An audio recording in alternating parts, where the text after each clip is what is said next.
Uterus के cancer के treatment में लैप्रोस्कोपी या रोबोटिक सर्जरी पॉसिबल है, आइए जानते हैं। हेलो फ्रेंड्स, मेरा नाम डॉक्टर प्रवीण कुमार है। मैं कैंसर सर्जन हूँ।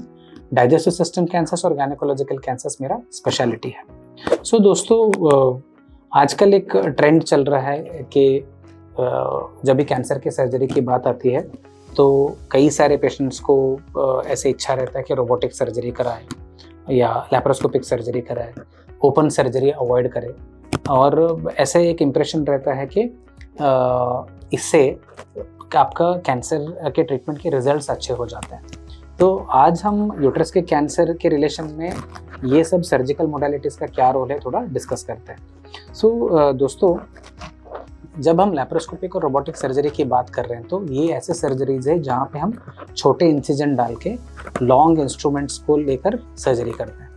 लैप्रोस्कोपी में हम सर्जन खुद सर्जिकल इंस्ट्रूमेंट्स हैंडल करता है इन कंपैरिजन, जहाँ पे जब रोबोटिक सर्जरी की बात आती है तो जो इंस्ट्रूमेंट्स हैं रोबोट से कनेक्टेड है और वो रोबोट को सर्जन कंट्रोल करता है। तो ये थोड़ा डिफरेंट है ओपन सर्जरी से, क्योंकि ओपन सर्जरी में एक लंबा चीरा लगता है और सर्जन और असिस्टेंट डायरेक्टली जो टिश्यू है ना उसको डायरेक्टली हैंडल करते हैं अपने हाथों से, एंड ऑब्वियसली सर्जिकल इंस्ट्रूमेंट्स भी इसमें इस्तेमाल होते हैं। तो एंडोमेट्रियल कैंसर या यूट्रस का जो कैंसर है, यहाँ पे ये इनका रोल क्या है? तो दोस्तों, जैसे हमने पहले भी डिस्कस किया था, मेजॉरिटी ऑफ एंडोमेट्रियल कैंसर जो है ना अर्ली स्टेज में पाया जाता है, मतलब स्टेज 1 में पाया जाता है। तो इसका मतलब है अर्ली स्टेज है, और क्योंकि ये अर्ली स्टेज है, सर्जिकल जो एक्सटेंट है, मतलब जो सर्जरी का जो एक्सटेंट है ना वो बहुत बड़ा नहीं रहता है। तो इसके लिए स्टेज 1 और थोड़े स्टेज 2 में मिनिमल एक्सेस मतलब लैप्रोस्कोपी और रोबोटिक सर्जरी का रोल रहता है।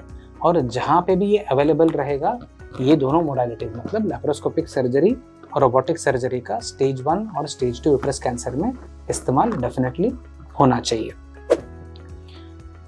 इन comparison to open surgery, laparoscopic और रोबोटिक सर्जरी में क्या एडवांटेज रहता है? क्योंकि इसमें छोटे इंसिजन लगते हैं तो चीरा कम लगता है, तो इसमें ब्लड लॉस कम होता है, पेन कम होता है, और क्योंकि बड़ा चीरा नहीं लग रहा है तो पेशेंट का रिकवरी भी थोड़ा फास्ट रहता है। तो ये एडवांटेज से क्या है ना, पेशेंट जल्दी डिस्चार्ज हो सकता है और अपने रूटीन में जल्दी वापस जा सकता है। बट हालांकि दोस्तों, आपको ये समझना है, ये जो सर्जरीज हैं, लैप्रोस्कोपी है या रोबोटिक है, ओपन सर्जरी है, ये सर्जरी करने का जरिया है, ये तरीका है। बट जो सर्जरी होना है वो वही होगा। मतलब स्टेज 1 के लिए अगर हमें प्लान है यूट्रस निकालना है, ट्यूब निकालना है, ओवरीज निकालना है, सेंटिनल नोड बायोप्सी करना है या लिम्फ नोड निकालना है, ये सारे स्टेप्स ओपन सर्जरी में भी होंगे, लैप्रोस्कोपी में भी होंगे और रोबोटिक सर्जरी में भी होंगे। तो बोलने का मतलब है कि ये ऐसा है कि खाना हमको खाना है, आप हाथ से खाओ, फोक या नाइफ से खाओ या चॉपस्टिक से खाओ, खाना वही खाना है, बट तरीका अलग हो सकता है।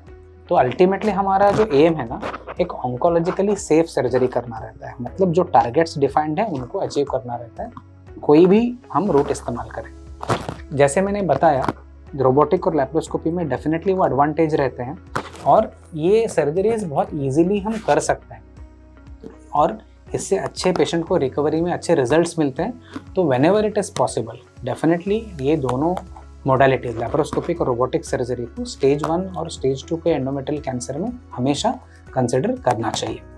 ये टॉपिक के ऊपर आपको और भी सवाल हैं या डाउट है तो डेफिनेटली हमें लिख के बताइए, हम इन डाउट्स को क्लियर करने की कोशिश करेंगे। Thank you very much.